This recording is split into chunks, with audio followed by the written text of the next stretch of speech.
igihugu cy'u Rwanda ureba ntabwo gishobora gupfa kabiri.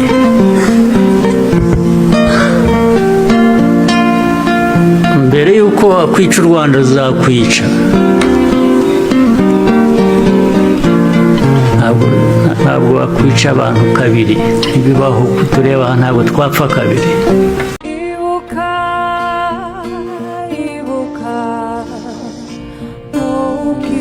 Bagirwe na gato ya minsi y'amarira, amajoro y'amaganya, ya miro y'amaraso, ubwo abacu bashiraga.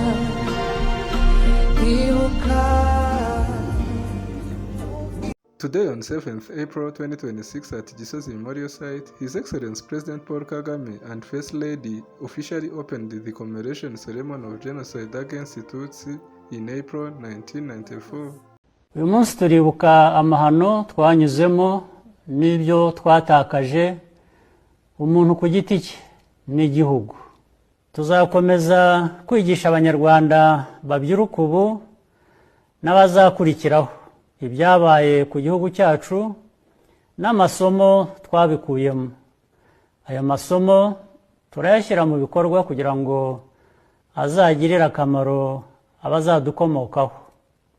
Ibi byose twize mu mateka yacu ni ibikomeza ubumwe bwacu, birimo agaciro k'ubuyobozi bwiza bwita ku mibereho y'abenegihugu. Twamenye akamaro ko gukorera hamwe tukubaka ejo hazaza habereye abanyarwanda bose.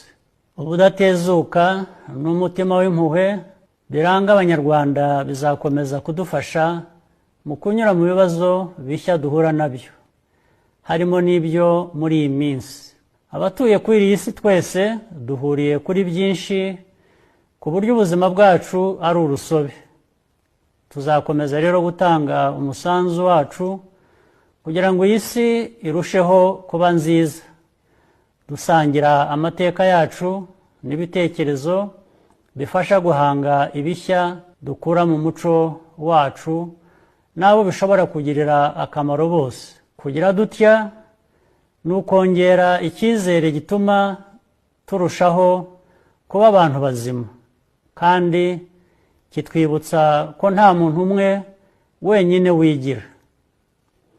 Ndabashimira rero mwese, murakoze. Imana ibahe umugisha.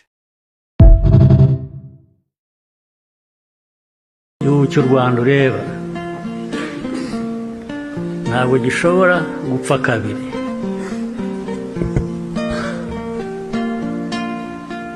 Mbere y'uko wakwica u Rwanda ruzakwica. Ntabwo wakwica abantu kabiri, ntibibaho. Tureba ntabwo twapfa kabiri.